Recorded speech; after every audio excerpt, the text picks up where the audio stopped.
All right, well, good evening and welcome to our last formal lecture of the semester, lecture 24 for MT225. This is our last normal week of class since we worked through our spring break back in March, prior to the extended spring break that everyone got.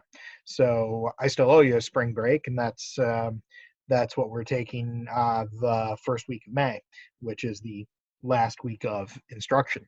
So that makes this week and next week our last weeks of class. So let's see here.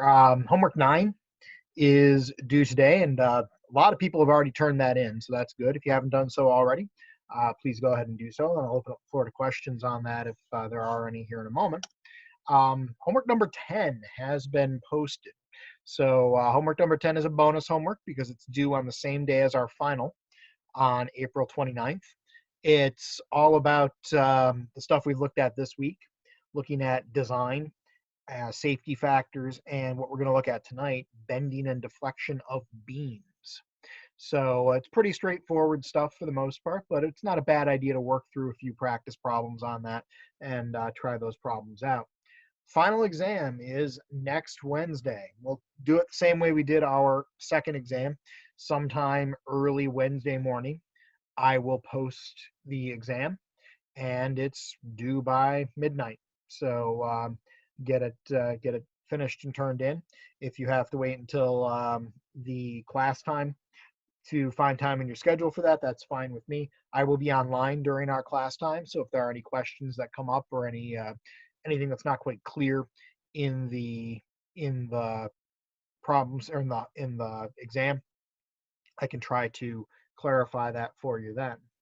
I have posted both a sample exam 3 and a final exam. I don't recall exactly which semester I grabbed those from, but we're not doing an exam 3 due to the loss of 1 week of class. But the exam 3 covers strength of materials, what we've been looking at for the past few weeks. So it has some extra problems on there that can potentially show up on the final. The final is cumulative. The final covers everything from day 1 of the class, all the basic math and trig stuff, truss analysis, and strength of materials. So what we'll be doing for exam 3, just in case anyone's still unclear on that, for exam 3, the grade you get for exam 3 will be taken from the exam 3 type problems, the strength of material problems on the final. So those problems will essentially count twice, once for your exam 3 and once for the final exam. So a really good idea to make sure you're feeling comfortable with the strength of material stuff, stress, strain, elongation, deflection, design, and so on. Math 121, if people are still interested in that, see the lecture 23 notes for details. I have to date not gotten any more interest than the original 3 that sent me email last week. So if you are interested in having a summer session of Math 121 happen, act soon. Let me know by email that you're interested. I'm going to need 8 to 10 interested people to be able to even go to the college and say, hey, I want to run this section, or at least get it on the list. So if you are interested, don't hesitate to send that. It's not a commitment to actually attend the class. It's just stating that you would be interested if it would show up. I understand there are some other complexifying factors out there, like how exactly things like tuition will work, especially for people who were planning on taking other classes. If we're still shut down, I'm not sure how that works. I don't know the college even knows how that's going to work yet. So I understand people might be a little bit concerned about trying to sign up for another course, but if it's something you need for your associate's degree and you want to be able to take it in the summer, this is going to be an opportunity to do that. So make sure you let me know if you're interested in that. Any questions on the homework?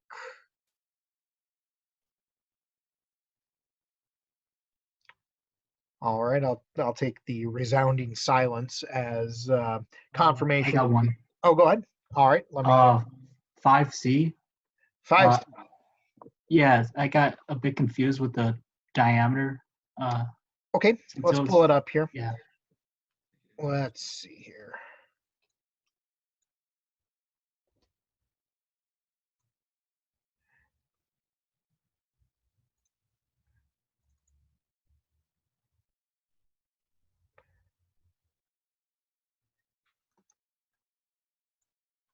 All right, so let me share that out here, and then we'll take a look at it. So there's homework 9, problem 5C. All right, so this is our shear stress problem. We've got two 10-inch by 6-inch plates.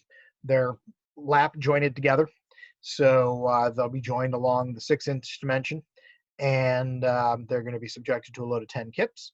Want to find the shear stress involved in C if you're held together with 10 1/4-inch diameter bolts. So here's the picture that would go with that.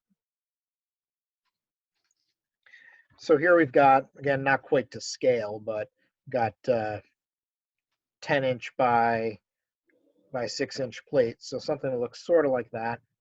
And there's going to be an overlap here.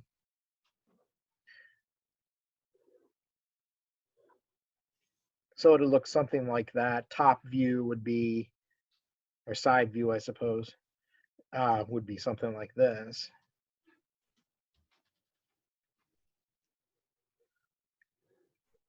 Screwed up my orthogonal projections, but hopefully it's pretty clear what's going on there. So we've got that overlap. And in this case, they're saying we've got 10 1/4-inch diameter bolts holding this thing together. So the shear stress is the force divided by the area, where the force is the applied load, in this case 10 kips. And the area is the area preventing the plates from coming apart.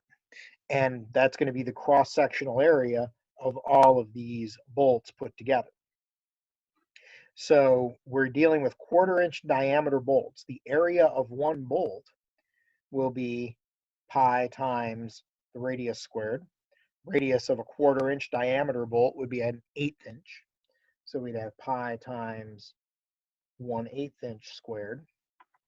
So that'll be the number of square inches we get out of one bolt. So let's try that out here. We got pi, we got 1/8, square the 1/8. So I'm getting 0.049087 square inches. That's from one of these 1/4-inch diameter bolts. We have 10 of them.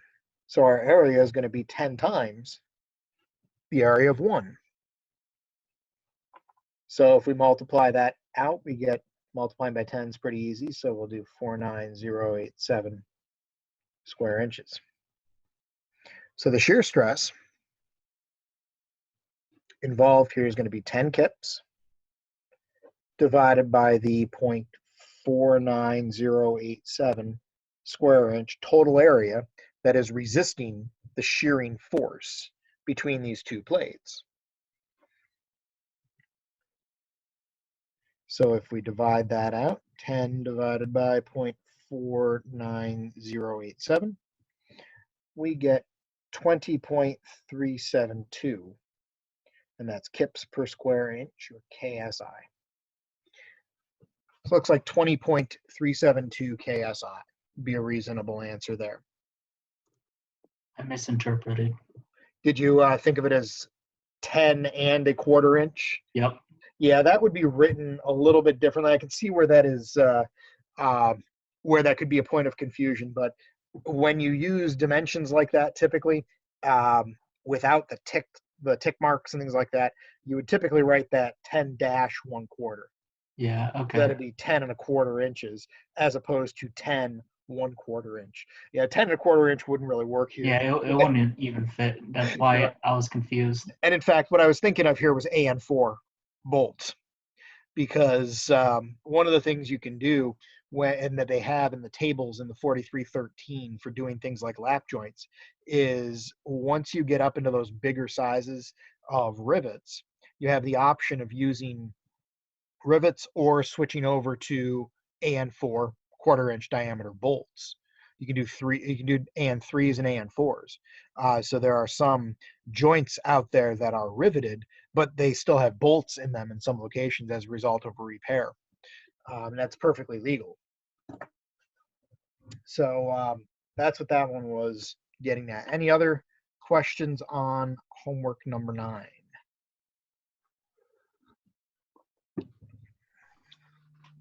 All right, well, let's switch back over here to the notes.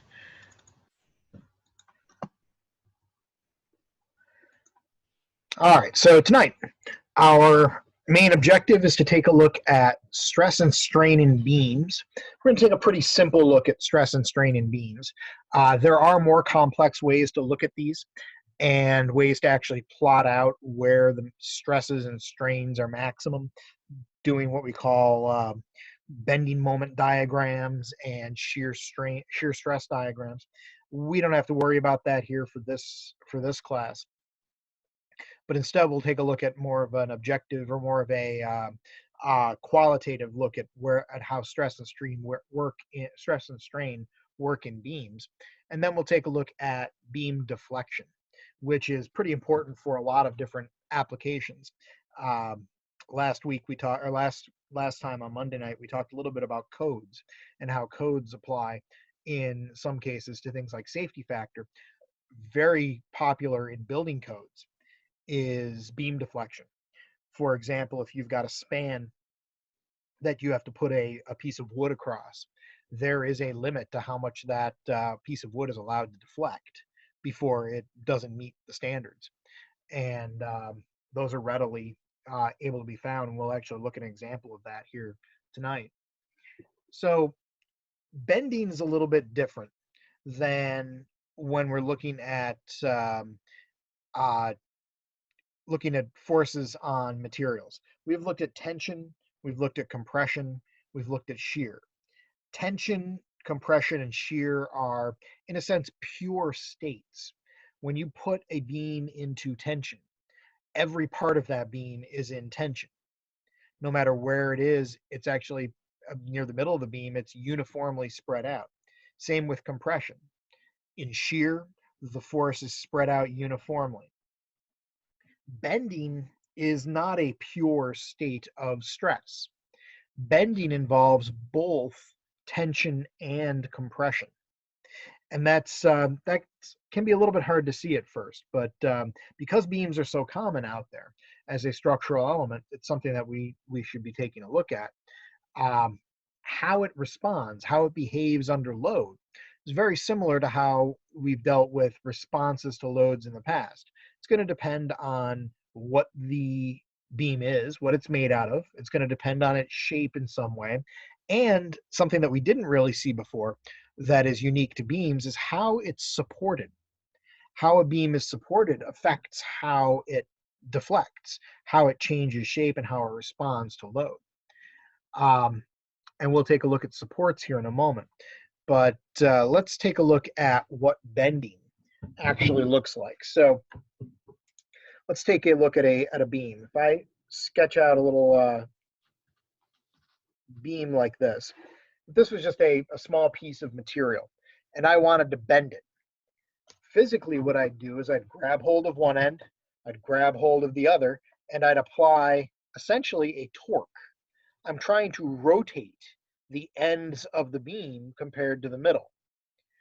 Think about those of you who have been through sheet metal. When you bend sheet metal, you clamp one end, and then effectively you're exerting a torque about where the beam is, or where the material is clamped under the jaw of the brake.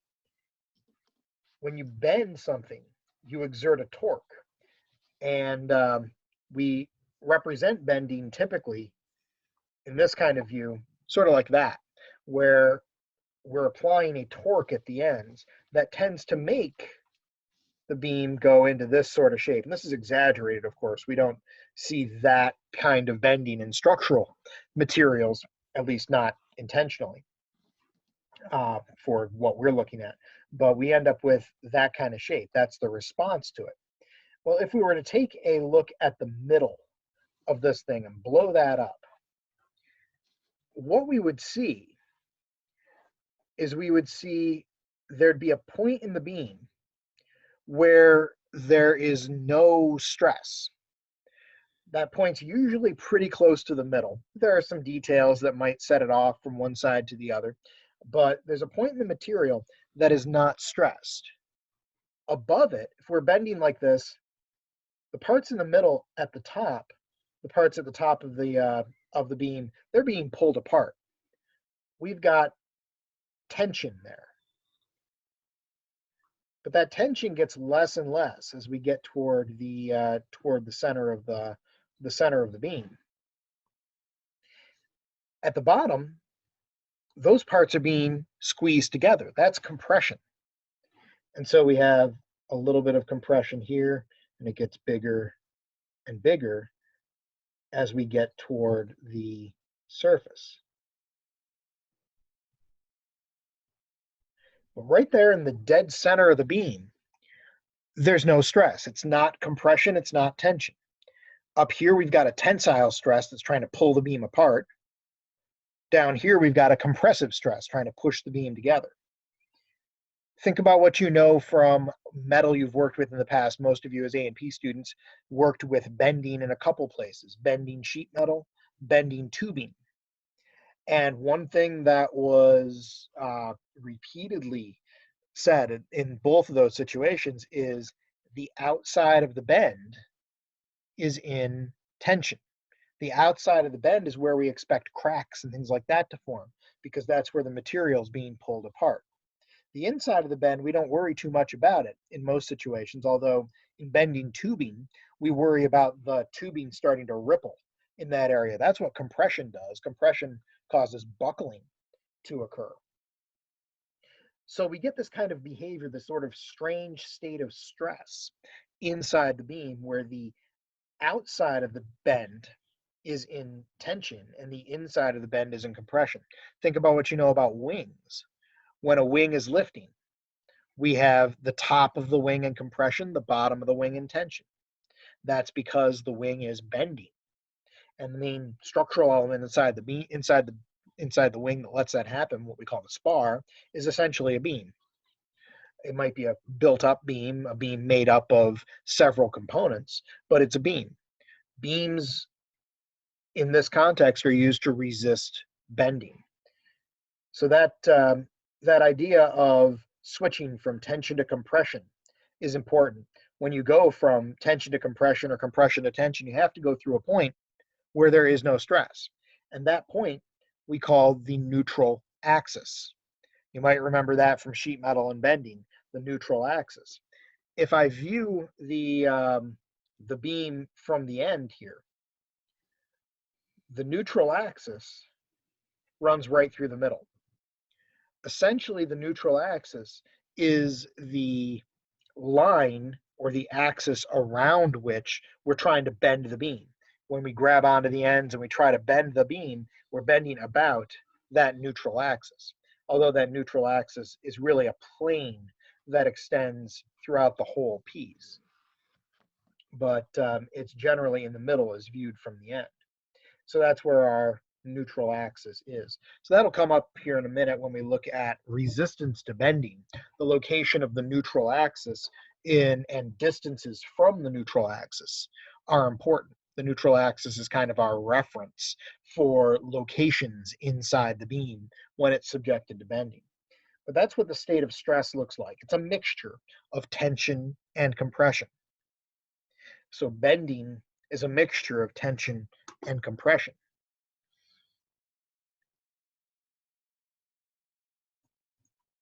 So let's look at how things are supported.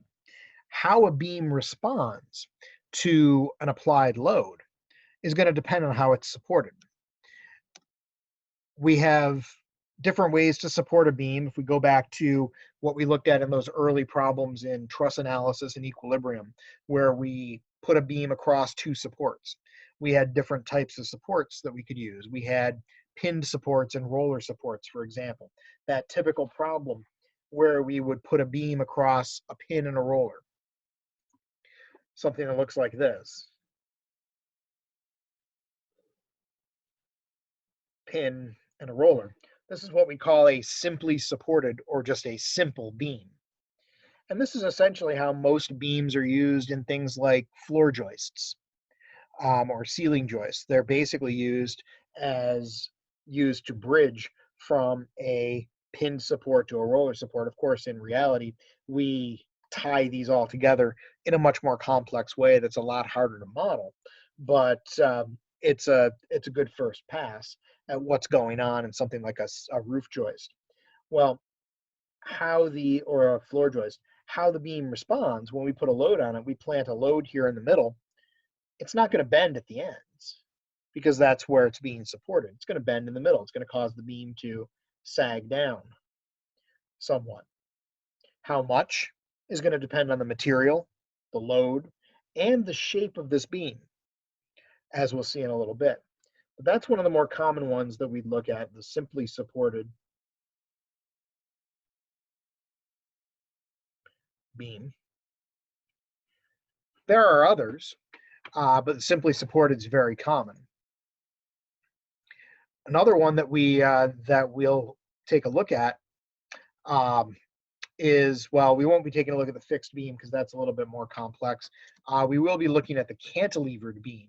When you think about a cantilevered beam, think of a diving board at a swimming pool, where the beam is pretty rigidly fixed at one end, but it's free to move at the other. That's a cantilevered or a cantilever beam. Overhanging beam, pretty similar to the cantilevered beam, though a little more complex. So let's take a look at the picture here for the cantilevered beam. The way that we build a cantilevered beam is we'd rigidly support one end. So we'd have one end kind of tied into some structure here, maybe cast into concrete or something. It's really rigidly supported there, but it's freely hanging out on the other end. So if we put a load anywhere out on this beam, what we're going to expect is the end that's supported is not really going to move, but this whole thing is going to deflect down by some amount. Think about standing on the end of that diving board. It's going to cause the diving board to sag. It's not going to make it get longer, but it's going to make it sag. How much?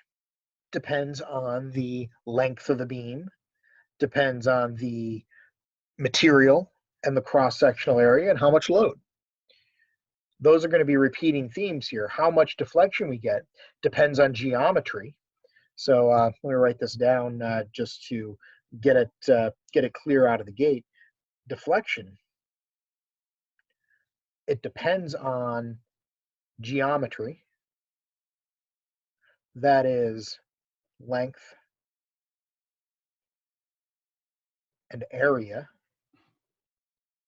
and it depends on material. That is specifically the modulus of elasticity. We learned last week that the modulus of elasticity controls essentially stiffness, how much force it takes to make something change shape. Well, bending of a beam is changing shape. In order for the beam to sag, the parts that are in compression have to shrink a little bit, and the parts that are in tension have to grow a little bit. Well, if the parts that are in tension and parts that are in compression can't grow by very much because there's a high modulus, there's not going to be very much deflection. But deflection depends, as far as the beam is concerned, on the geometry of the beam, the length, and the cross-sectional area. And the material. We can think of the load as essentially an input into the system. We can think of deflection as kind of an input and output relationship. So deflection is sort of an input-output relationship. The input is the load. The output is the deflection. So the input is the load. The beam responds based on its length, its area, and its modulus, its geometry and material, to produce the output, the deflection. And when we look at the equations for bending in both of these situations, we'll be able to see those two factors right there, that the load is there, the geometry and the material are there, and then we'll see as our output the deflection.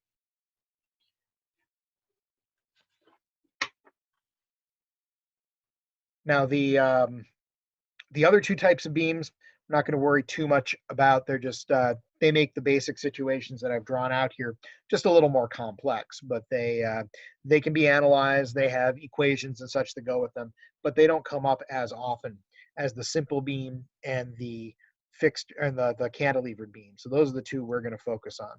But there are the basic pictures of the four types in order.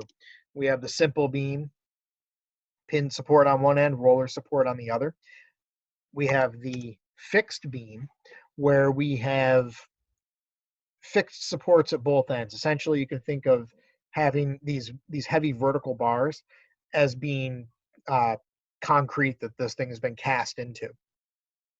So it's a fixed support. It's rigid. It's not going to allow it to pull out or push in or to rotate.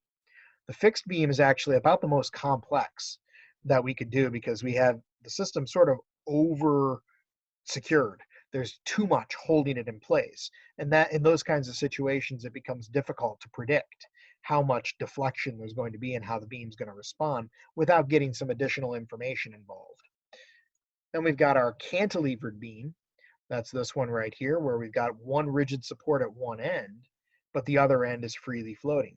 So think about swimming, the swimming pool example, the diving board's a good one.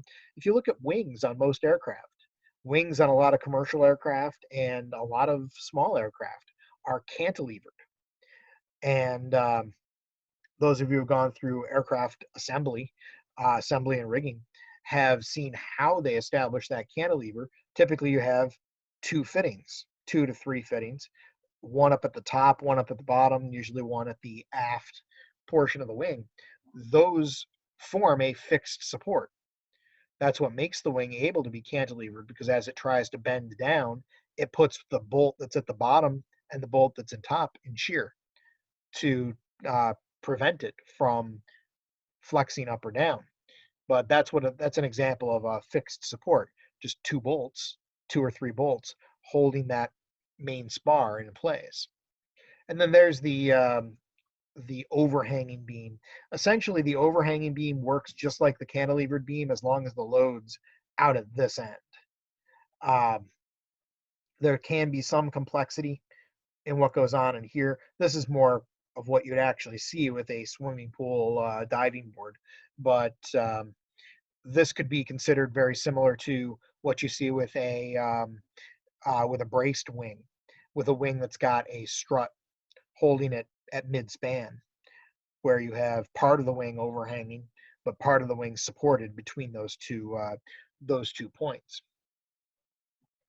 But we're going to focus on the simple beam and the simply supported beam and the cantilevered beam, because those have the simplest equations to describe their deflection, and they're the most common out there. So they're going to be the ones to really understand. So looking at deflection, when we look at deflection, we're looking at a response of a system to an external load. We plant a load on the system. We put a bag of concrete or a person or a car. We put some sort of load on this beam. Stresses are generated. The structure responds internally to the external load, and the response to that is strain. The external force generates a stress. The stress creates a strain. Just like when we put a beam into tension. When we put a beam in tension or in shear, we apply an external load that creates a stress, which is internal. That internal stress creates a strain.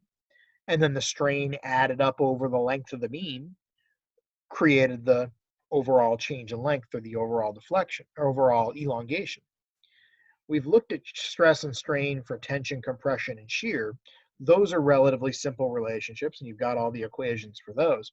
But because bending is a mixture of tension and compression, we have to we have some more complexity involved in modeling it. And in fact, it's complex enough that there are really only a couple of situations where we can write down nice simple equations or relatively simple equations to do calculations with. Even though they're simple, they are relatively powerful. There are references out there for different situations that you can get into, but for these cases, for this class anyway, what we're going to be taking a look at are the simplest examples, the simple cases, and we're going to take a look at how the beam changes shape in response to bending. So I've already detailed here the factors that affect deflection. How much the beam is going to move is going to depend on the material, specifically the modulus of the material, because that describes the material's resistance to stress. It describes the material's uh, resistance to changing shape. It describes how stiff the material is. The cross section of the beam, the area of the beam, influences the deflection as well. But this is something new. This is something that we haven't seen. You might have guessed the area had something to do with it. But where we saw area come in before was in defining stress. We took our force and divided it by the area, and that gave us stress. But here we don't have a nice pure state of stress. We have something more complex. In bending, we have to define a new interpretation of the area that we call the moment of inertia. The moment of inertia is something if you've taken a physics class before, you may have heard it called rotational inertia, because this does relate to rotation as well. But we're going to deal with, since bending is kind of a rotation, but we're going to deal with it with the term moment of inertia. If you're curious about where the term moment comes from and why moment comes in, I can talk to you about that off the record, I suppose. But the term moment of inertia describes a shape's resistance to bending. The overall resistance to bending depends on the geometry and the material. The area is part of the geometry, and the moment of inertia describes how effective an area is at resisting bending. So let's go and dig a little bit more into moment of inertia before we use it. Moment of inertia is all about the cross-sectional shape of the beam. It's about area, but it's sort of a specialized average area.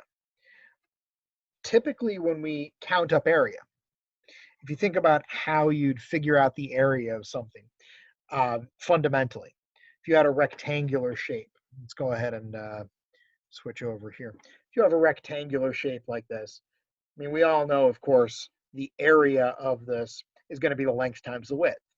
But if you had to go and count it up and measure it, you might think about maybe filling this up with little blocks, each of which has a square inch area. And you could count it all up. That's what we do to find the area. The moment of inertia is a similar calculation, but it's based on distance. It's a weighted average. Think about what you already know. Most of you already know the term moment from weight and balance. If you think about what you knew from moments and weight and balance, a moment was a force times a distance.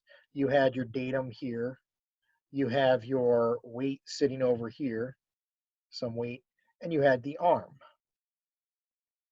And the moment, the amount of rotational or twisting force you had about that datum, was the arm and times the weight. Wham, right? Weight, arm, and moment. We have a similar idea here, but instead of dealing with weight, we deal with area.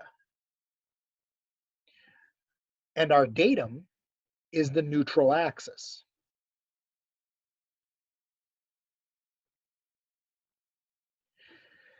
Now, that being said, if we think about all the little blocks of material, blocks of area that make up this thing, I'm not going to fill the whole thing in, but if we look at the blocks of material and you think about it in terms of moment, the areas that are farther away are going to count more than the areas closer in.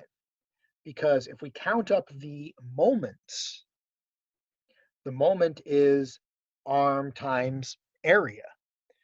Well, the ones that are farther away, even though they're the same amount of area, they're going to count more. And when we add all that up, when we do all the math on it, and those of you who have had a little bit more advanced math might be able to see a way to do this with calculus. It's one of the classic introductory calculus problems, usually Calc 2. They have you do a lot of this where you find moments, calculate moments, and moments of inertia by doing something we call integration. But we don't have to get that far into it. We can just say it's a total of the arms times the area added up for each of these little blocks. The areas that are closer in, they're not going to count as much toward the moment of inertia. The areas that are farther out, they're going to count more. And in fact, if I want more moment of inertia, a way I could do it is just make the thing bigger. At least put more area farther away from the neutral axis. Now, most everyone here in the class is pretty physical as far as what you've worked with and things like that. Think about things like lumber, 2x4s, 2x4s, 2x6s, 2x8s, 2x10s. The difference between them is not the thickness. That's the 2 dimension. The 4, 6, or 8, that's the height. If you have a span you have to go across, and you put a 2x4 down with the 2-inch dimension facing up, so the long dimension is what's actually across your supports, that's going to bend quite a bit. Most of you physically have dealt with that most likely at some point in your life. If you go to a 2x6 or a 2x8 or a 2x10, there's less and less and less bending. If you've actually been involved with building something in the past, building houses or anything like that, you might be familiar with that, with things like span tables that tell you what the minimum size 2x lumber you need to span a certain distance. If you're going to go 12 feet, you might be able to get away with a 2x8, but it's probably not modern code. You might need a 2x10 or a 2x12 to get that distance. A 2x6 might not cut it. The whole point of having that different dimension, 2x4, 6, 8, 10, 12, and so on, is to give the beam more moment of inertia, to give it more resistance to bending. The same idea is true for things like I-beams. So if you want a blow your mind moment here, think about I-beams and think about how I-beams are shaped. An I-beam is shaped sort of like this.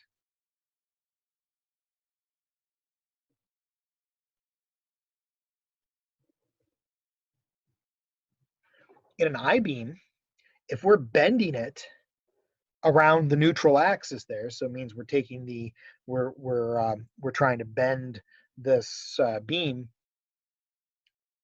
so the top is going into tension and bottom's going into compression or vice versa. Look at where all the area is. All the area is pretty far away from that neutral axis. Anytime you're dealing with an I-beam, it's those top and bottom plates that are doing most of the work. What we call the webbing, the material in between, doesn't really contribute a lot as far as bending goes. In fact, if you have an I-beam in your house supporting it as a central girder, you might find holes poked through this in lots of different places to run gas lines through, to run electrical through. That's okay in some cases, because that webbing really isn't doing much to resist bending. The part that's actually holding the house up is the top and bottom plate. If we want more span or more load, all we have to do is go to a beam that's got a bigger web to it. So, for example, we could go to a beam that looks something like this. Take a look at, as you're driving around out there, take a look at some of the bridges in the area as you go underneath them. And what you'll see is they're supported basically by big I-beams. This distance in between might be 2-3 feet in some cases, but you've got these really big webs up at the top of the bottom, very far away from the neutral axis. The whole point of an I-beam is to resist bending by putting as much area as far away as possible and creating the highest moment of inertia. So moment of inertia is a pretty big deal, and chances are you haven't really ever heard about it or thought about it before tonight. But when it comes to bending, moment of inertia is a huge impact on the resistance to bending. It's the biggest geometrical factor that we can put in to a beam to help it resist bending. So the moment of inertia does depend on the cross-sectional shape of the beam. Now, in some cases, we can calculate it. In practice, we usually just look it up, especially for I-beams. I-beams are pretty standardized. There are tables of I-beams out there that you can go to, and it will tell you what the moment of inertia is for that I-beam. We're going to focus on just rectangular cross-section beams for our class here. And for rectangular cross-section beams, there is an equation to calculate the moment of inertia. And that equation is BH cubed over 12. For those of you going on to more advanced math, someday you'll prove that. You'll derive that equation from, if you do calculus, you guaranteed you're going to derive it at some point. But if we've got a rectangular cross-section beam, the equation is BH cubed over 12. The letter I is used for moment of inertia.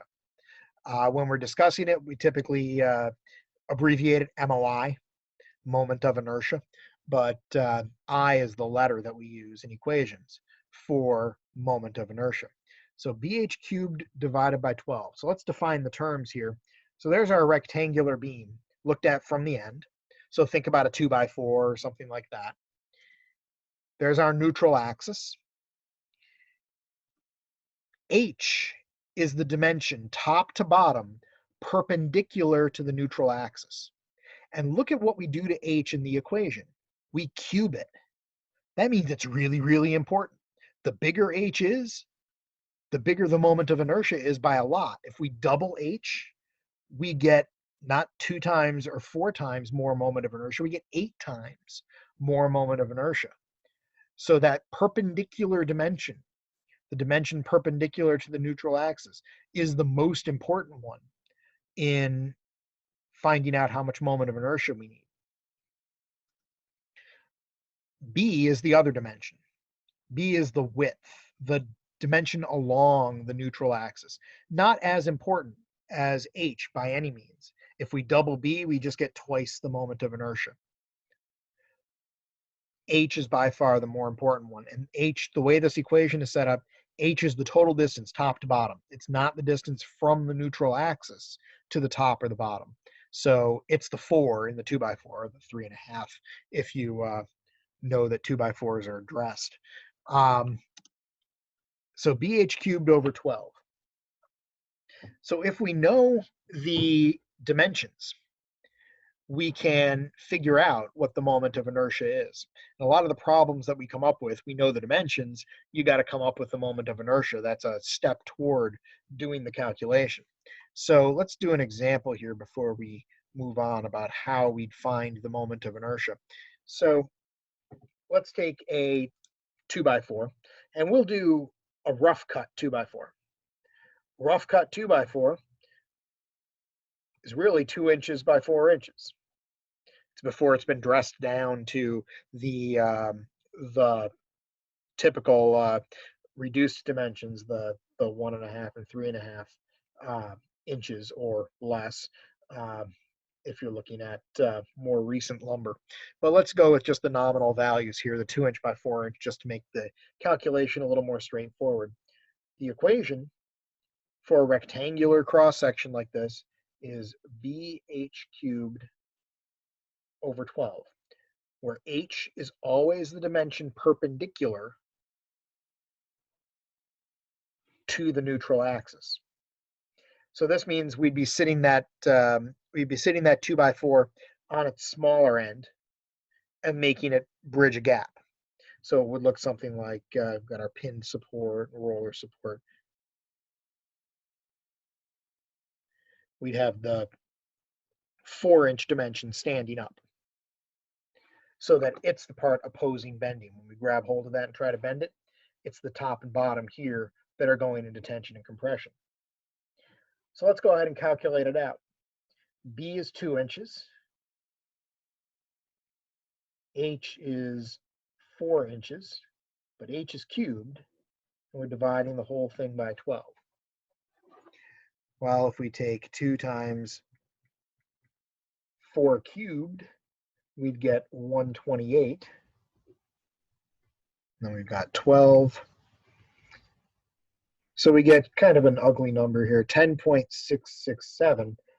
Look at what the units are for this. This is the only application that I've ever come across where we see this particular unit.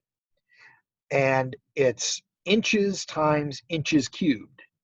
The units are inches to the 4th. And if you have a really, really good memory, you might remember me mentioning this in units in the A&P program, where we talked about length in inches, or areas in inches squared, or volumes in inches cubed, and how we really don't have an interpretation for a general interpretation for anything bigger than that. Inches to the 4th, inches to the 5th, inches to the 6th, and so on. Inches to the 4th shows up in moment of inertia. It's the only practical example that I've seen come up in 20 years of professional engineering. Inches to the 4th is exclusively used for moment of inertia. In principle, if you could come up with a 4-dimensional object, you could talk about 4-dimensional volumes, hypervolumes, and all that, but that's not exactly that practical. So 10.667 inches to the 4th. That is the moment of inertia for this beam. That's the amount of resistance that this beam offers to bending. Now, just before we go on and actually look at deflection, let me show you how this is different from area. We could certainly all calculate the area of this. It's going to be 8 square inches. That area doesn't matter, doesn't control, or doesn't change with orientation. But orientation matters when you look at bending, when you look at moment of inertia, because it matters where that neutral axis is. Let's say we change the situation here, and instead of sitting the beam so that it's standing up, so that its long dimension is upward, we have it sitting so that its short dimension is upward, so that the 2 inches is sitting there. Let's see how that would change the moment of inertia. So what we'd have, if we looked at the end of the beam, we'd have looking something like this, 2 inches and 4 inches. The neutral axis would be here now. The equation is still the same. It's BH cubed over 12, but what has changed is what we call B and what we call H.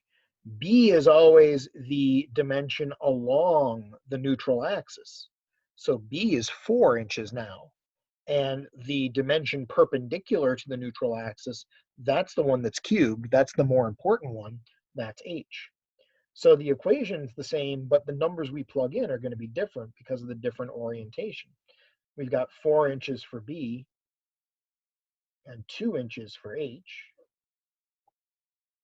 all over 12. And look at what that does to the moment of inertia. If we go ahead and multiply that out, we get 32 over 12 inches to the 4th, or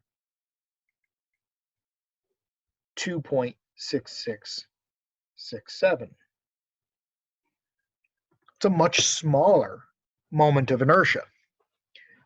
That's not going to resist bending as well. Think about walking on this. Think about if you had a 2x4, 8 feet long, you put it out on something, put it across a gap. Would you rather walk across it with its long dimension up or long dimension down? If you do it with the long dimension down, chances are you're not going to have so little resistance to bending here, you might break it. It's not that hard to break a 2x4. You might get a little bit of deflection this way, but it's probably not going to break as easily under normal load because of that increased resistance. So just flipping this over, rotating it 90 degrees, changed the moment of inertia by a factor of 4. It made the moment of inertia 4 times bigger or 4 times smaller. So orientation definitely matters, and the direction of that neutral axis matters. So that's the big idea here with moment of inertia. Anything not quite making sense about moment of inertia before we move on? All right, so that slide's particularly important for looking at moment of inertia for rectangular cross sections. So the neutral axis, that's our line about which torque's being exerted to cause bending. The cubed dimension in that moment of inertia equation, that's always the most important one. That's perpendicular to the neutral axis. That distance is doing the most to resist bending. The moment of inertia is biggest for shapes that have lots of area far away from the neutral axis. Compare something like a 2x4 to an I-beam. Even if they have the same area, in the I-beam, much more area is going to be farther away from the neutral axis. So we're going to have much more resistance to bending. So let's look at deflection. Let's see how we can model the deflection of a beam. This can get really complicated really quickly. So we're going to restrict ourselves to only 2 cases. A simply supported beam with the load right at the center of the span. Now, this is a fairly restrictive case to look at, but it happens to be the worst case scenario for a simply supported beam, and it's what all the building codes are based on when looking at selecting things like joists, how big your joist has to be for a certain span, and what kind of load you expect to have on it. They always assume the load's going to be at the dead center of the beam, which is the worst case for deflection. If you work through the models with the beam's load placed off center, the deflection's always less. So although it's a restrictive case, it happens to be the worst case. So if we know what the deflection is in the worst case, and we know that deflection's okay, then we can say that it's going to be okay in every other case, as long as the load doesn't go above certain limits. And then we'll look at the cantilevered beam. And again, worst case scenario, we're going to put the load right at the end. In a cantilevered beam, we're going to get the worst deflection when somebody's standing at the end of the diving board rather than standing in the middle of it. So those are our 2 cases. And it happens that in those 2 cases, we can come up with reasonably straightforward equations to describe how much deflection we're going to get. So let's look at the simply supported beam first. There's the picture for it. We've got a pinned support at one end. We've got a roller support at the other, and we've got our load dead in the middle.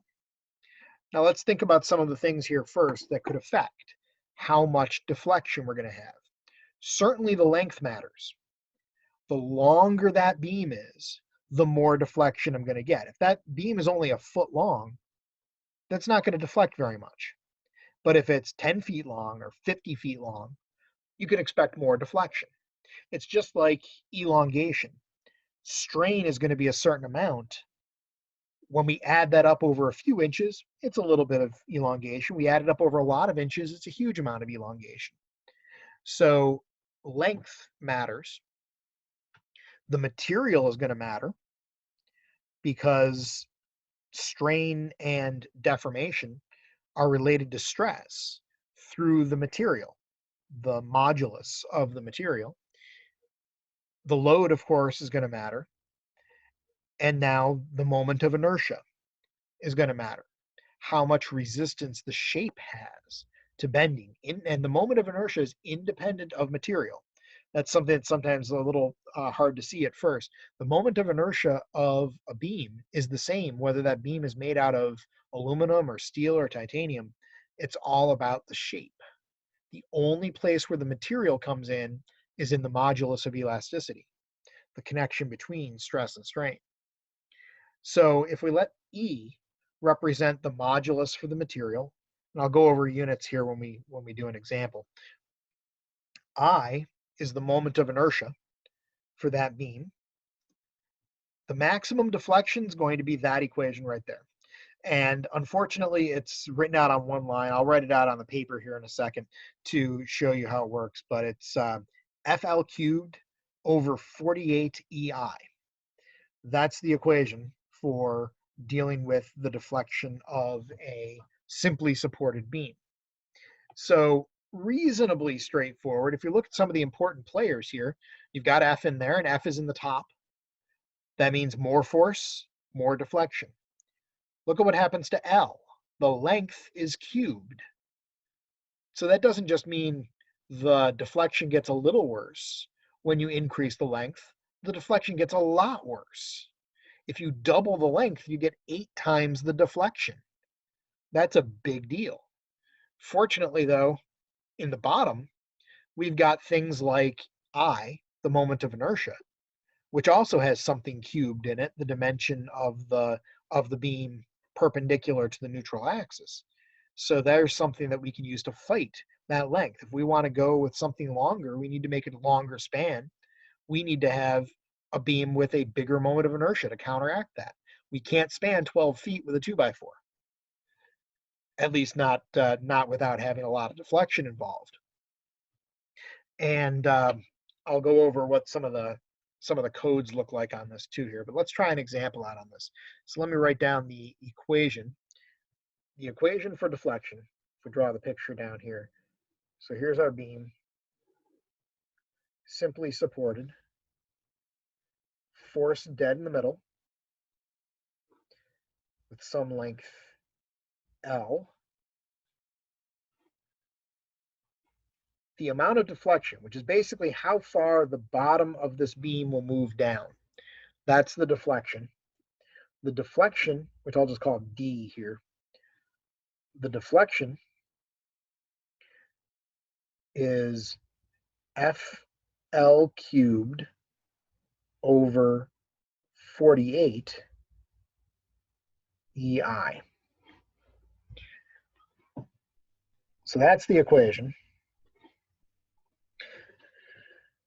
We have to worry a little bit about units here, but if you follow the suggestions from the last week or so, last couple of weeks about units, if you keep the force and the modulus consistent, everything will work out. If our forces are in kips, we need the modulus in KSI. If the force is in pounds, we need the modulus in PSI. As long as you do that, and you make sure that your dimensions are all in inches, everything will work. We have to be careful about this length. If we have a 10-foot beam, we can't plug 10 feet in there. We've got to plug in inches because our moment of inertia is in inches to the fourth. So unit issues. So units need to have force and the modulus consistent. So that means pounds and PSI, or kips and KSI. We need to have length in inches, since I is always in inches to the fourth. And because of the PSI, the per square inch, or the SI here in kips per square inch, that's going to require that L also be in inches. So got to have the lengths in inches. That'll always give deflection in inches. And we definitely want to worry about that because if we had deflections in feet, we'd have a problem. Typically in this kind of situation, depending on the building code, there is typically what they call an L over 128 deflection limit. Basically, you can take the length of the beam and divide it by 128, and that tells you the maximum allowed deflection.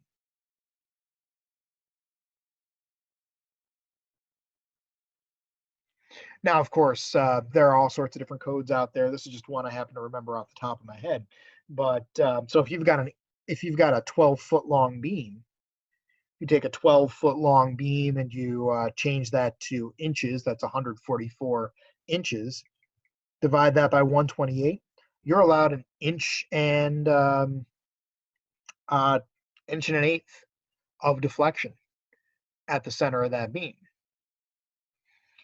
There are all sorts of other standards out there too, but L over 128 is one of the deflection standards out there. Those come from code. That's artificial. That's just something that people bring in and say, this is a good idea to follow. The basic equation that tells you how much deflection you've got or you will get is FL cubed over 40 ADI. So let's try an example with that. Let's say we've got an 8-foot long beam.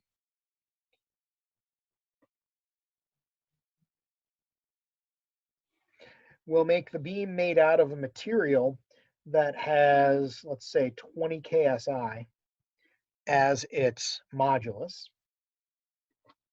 And we'll go with our 2x4 from the previous example, which meant that we had a moment of inertia of 10.667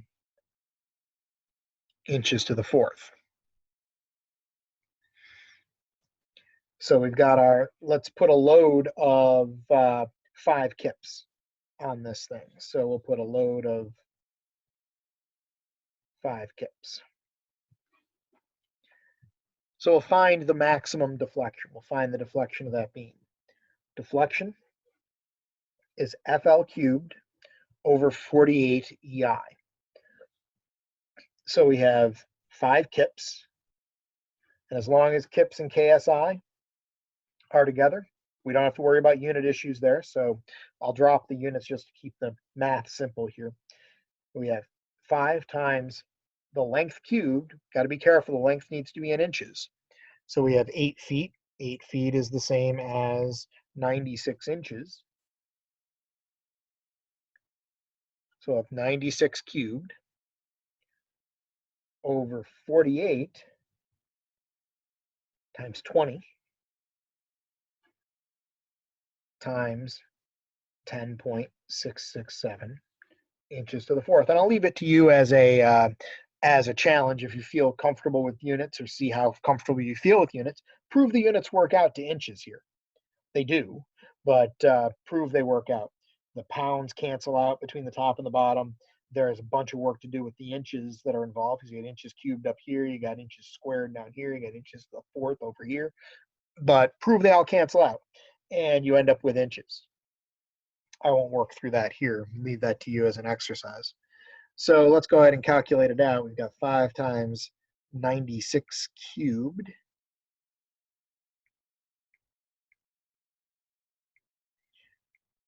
divided by 48 divided by 20 and divided by 10.667. Now that seems to claim 431.99 inches. That's a bit of a problem, don't you think? Doesn't seem reasonable that we should be getting 431.99 inches of deflection out of something that's only 96 inches long. What that's telling you is that you've broken something here, that we have made some assumptions that aren't quite right. Specifically, it's that this 2x4 could carry 5 kips of force.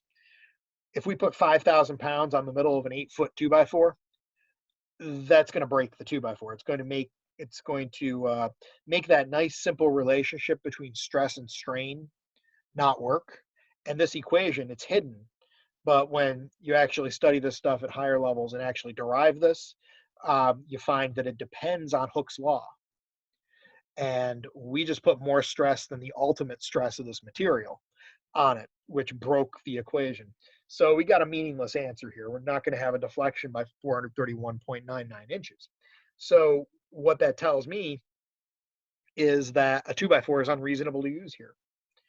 So let's go to something a little bit bigger. Let's go to a 2x8. and see how it changes things. So we'll come back to that picture here in a second. Let's first figure out the moment of inertia for a 2x8. So it's the same rectangular cross section, except, and again, I'm keeping the nominal dimensions here. 2x8, I think a 2x8 is closer to about 7¼ inches, but we'll go with the 8 inches here. Moment of inertia is bh cubed over 12. If we take bh cubed, so we got 2 times 8 cubed over 12. The dimension perpendicular to the neutral axis is always cubed. So we have 8 cubed over 12. There we get a little bit more significant moment of inertia.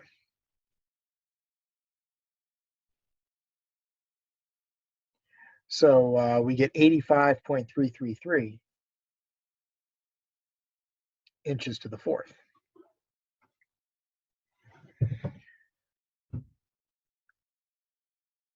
So there we've got our new moment of inertia. If we go back to the equation, we can recalculate this, but with a different moment of inertia. We still got 5 times 96 cubed over 48 E, and I now is 85.333.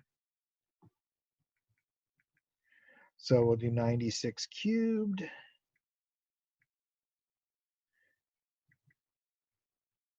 48 E and I.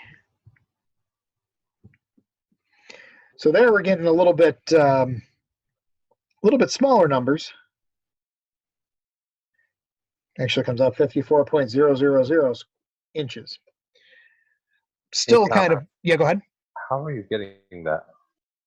Because if you do 5 times 96 cubed, that answer is just huge. Right, and then you divide it by a bunch of stuff. Okay. Maybe my calculator is erroring now. Let me see here. 5 times 96 cubed. You've got about 4 million, 4.4 million or so. But then you're dividing it by 48. You're dividing it by 20. And you're dividing it by 85.333. And that gets down to 54, which is still an unreasonable answer. And that's because the modulus here is actually a good bit smaller than what we'd have for something like southern yellow pine for wood. So do you multiply out the bottom, then divide it? You could do it either way. Okay, cool. I divide it individually just because it's easier on the calculator. I just do it as a running answer. So I'll do 5 times 96 cubed, and then I'll do divide 48, divide 20, divide the modular, or the moment of inertia. Okay. So let's try and build this out of something a little bit, and also again, 5,000 pounds is quite a lot of load for a 2x, for a single 2x4 or 2x whatever. You're not going to put 5,000 pounds dead load on a single point, which is why we're getting kind of crazy answers here. Let's go to something we could actually put this kind of load on and have it survive. If we went to a titanium beam, the modulus for titanium is a good bit bigger than the modulus than 20 KSI. In fact, let me pull up the actual number for titanium. So we'll make a titanium 2x8 and see how much that'll deflect. So let's see here.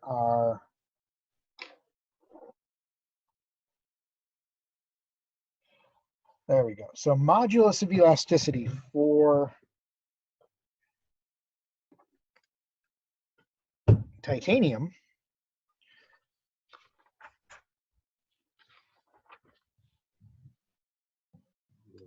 There we go. E for titanium. And remember, E's for metals tend to be very, very big. So big, in fact, that we typically have them in MSI. So for titanium, modulus of elasticity is 16 MSI. That is 16,000 KSI. So that's going to be a pretty big deal. And that's going to definitely reduce our deflection quite a bit. So going to a much stiffer material, something that has a 16,000 KSI, modulus of elasticity is going to definitely reduce the deflection quite a bit. So let's calculate it out here again. To write the equation down, we've got force times length cubed over 48 EI. We'll stick with the same physical dimensions and loads, 5 kips and 96 inches of length, 8 feet. We have 48. We've got to keep and this is a problem when you look this stuff up in books. A lot of times they'll give it to you in MSI, millions of pounds per square inch. We need KSI if we're dealing with kips. If we're dealing with pounds, we'd need to write it out as 16 million pounds per square inch. So we need to make that force and the modulus consistent with each other. So that means putting in 16,000. And then we've got our 85.333. So let's see what our deflection works out to be here. So we've got 5 times 96 cubed. That same 4.4 million or so, divided out by that constant 48, 16,085.333. Now that's looking a lot nicer. The 85.333 you're not putting to the fourth? No, well, its units are inches to the fourth, but we wouldn't, I isn't raised to the fourth power here. Oh, that's what I'm doing wrong. I was Okay. going to say my numbers are completely different. Ah, there you go. Yeah, no, the units on the moment of inertia are inches to the fourth, because we end up with inches times inches times inches times inches. Yeah. But in the equation, we just use it as I. Okay. If you raised I to the fourth, you'd end up with an extremely tiny number for your Well, that's answer. what I was coming up with, and I don't Okay. understand how that's happening. No, it's just I.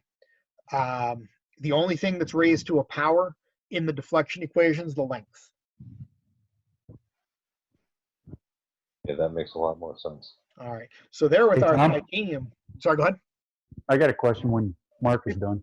Go right ahead. I think Mark's set. Yeah, I'm all set now. All right. When you're dividing your answer from the top. Yep. And you take the, what is it, 48? Yep. And then you get an answer, and then you divide the next number and get an answer, and then divide the next number and get an answer. Yep, that'll work. Is it? Because you got like 4.4 million on the Yep. top, and then you divide by 48 and get an answer. Yep. And then divide by 16,000 Yep. and get an answer. Okay. Yeah, you can just divide it right in sequence like that. You don't have to try to key it all in at one point. And the way I'd calculate it, rather than getting a number for the top, getting a number for the bottom, and then dividing the two, or trying to key all the numbers at once into the calculator using parentheses and all that, I just run it straight through. I'll do 5 times 96 cubed. I'll get my answer for that. Then I'll just divide it by each of these three. Divide it by 48, get a new answer. Divide that by 16,000, get another answer. And then finally divide it by 85.333, and I'd get my final answer. Okay. It's just the mechanisms of dealing with your calculator, and that's personal preference. It shouldn't matter how you actually get your calculator to give you the answer. In the end, it's all got to come out to the same number, which is a much nicer deflection, by the way. We get 67,000, so we get basically a 16th of an inch of deflection out of this. So 5,000 pounds sitting on top of a titanium 2x8. only going to deflect by a 1/16 of an inch. That's not bad. No. Expensive. If you have to throw titanium 2x8s into your house, you've got a problem. Or a lot of load to deal with. Hey, Tom, I can use this formula, because I took out a wall and I got to go to codes and I put a 12-foot 2x6 across. Well, two of them actually. Yep. And I can use this formula You when I could, in go into codes. principle. The better way to go on that, because the people at codes aren't going to know necessarily this equation. This is more like what engineers would do to figure out, to do the beam calculations. All you'd have to do, fortunately for most residential work, if you go to the building code, you can go to the span tables and it'll tell you exactly what you need to use for a load bearing span if you're doing a header or something like that. Yeah, that's exactly what I did. Yep, there are header tables. It's table 400 something. But if you go over to Municode or to any of the public code access websites, you can. It's all based on International Residential Code, the IRC, and you can find right in there. It'll tell you, here's the span. If this is the type of wood you're using, here's the dimensions, the 2x dimensions you need, and how many of them. So whether you need 2 of them or 3 of them, and where the supports need to be, and they do that for headers, for windows and doors, for beams supporting your roof and your ceiling structure, for the girder support or girders supporting the house from the basement.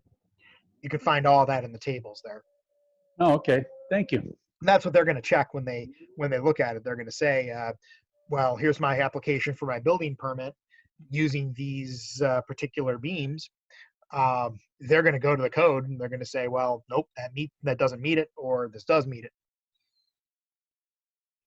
And if you want to deviate from that code, that's when you have to go to an engineer who would have to design a beam and then stamp it saying, yes, this by their authority will support that load. And then you can take that to codes and they have to take it. But that's expensive. All right, any other questions on the 2x8? All right, so let's go to the last example here. And that's looking at the same kind of information, but here for a cantilevered beam. For the cantilevered beam, if we have the load sitting on the very end, far away from the support, it's not too hard to figure out what the factors are going to be here. Same factors for deflection as we had with the simply supported beam. We've got how much load we're dealing with. We've got the length, and we're going to have the moment of inertia and the material. Those are the factors that will affect the deflection. The bigger the moment of inertia, the smaller the deflection is going to be, the more resistant the system will be to deflection. If we have more force, we'd expect more deflection, more length, more deflection, stiffer material, less deflection. Now, think for a moment, you don't have to share your answer, but if you consider the same force and the same length as we had in the previous problem, 8-foot length and 5,000 pounds, whether we're supporting that at the middle or we're supporting that at the end, middle of a simply supported beam or the end of a cantilevered beam, which one would you expect more deflection to happen in? I would expect more deflection out of the cantilevered beam because we're farther away from any supports. That means we're going to put more stress into that beam because we're farther away from someplace where those loads could be transferred off to something else. So we should expect a bigger deflection. And the equation that we're going to see in a second will reflect that. The symbols mean the same thing, E for the modulus of the material, I for the moment of inertia.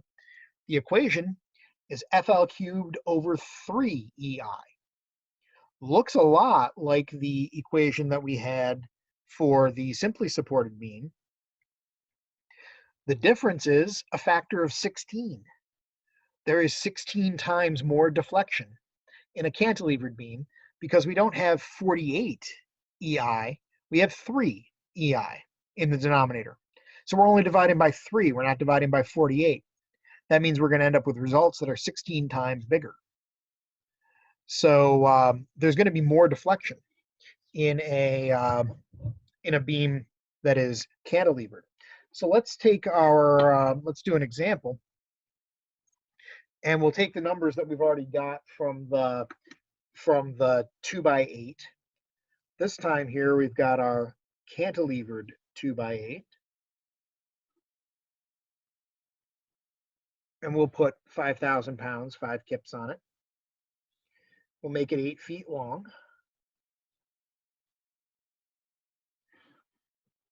We'll keep it out of titanium. So E will be equal to 16,000 KSI. We'll keep the same dimensions. So as we've already figured out, I was 85.333 inches to the fourth.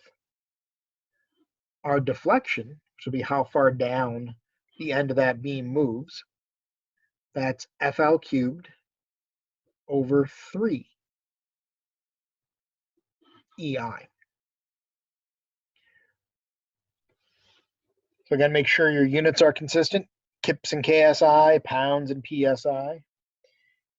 We've got 5 kips, 96 inches. That's going to be cubed over 3 times E, 16,000, times I, 85.333. Now remember, in the case of the simply supported beam, we had, in the same situation, same load, but supported at the middle, we only had 0.0675 inches of deflection. Let's see how many inches of deflection we end up with here.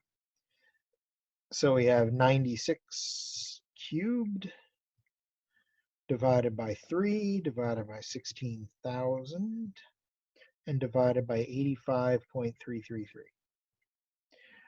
We get 1.0800 inches. So a little bit more than 1 inch. So we end up with a deflection of a little more than 1 inch. Still not bad. 5,000 pounds at the end of an 8-foot long diving board, and it only deflects by 1.08 inches. That's not bad. The big difference here between in the calculation between the simply supported beam and the cantilevered beam is just that number right there. It's 48 for a simply supported beam with a load in the middle. It's 3 for the cantilevered beam with a load at the end. So same calculation, slightly different equation. Make sense there? Looks good to me. All right. Let's see here. So we did some examples. That's it for the content. So next time is our review session for our final. Take a look at exam 3, at homework 10, and the sample final exam that are all online, and come in with questions. We'll go through, I'll do any questions on those exams that people have some issues with. The answers and the solutions are all posted too, at least for the sample exams. But if you aren't sure how to work those out, or you want to focus on some of those skills, bring them in with questions. As always, I'll let you guide the review session.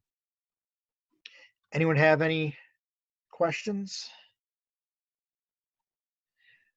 All right, if you're sticking around for the practicum session, come back in a few minutes and I'll have some problems for you to work on.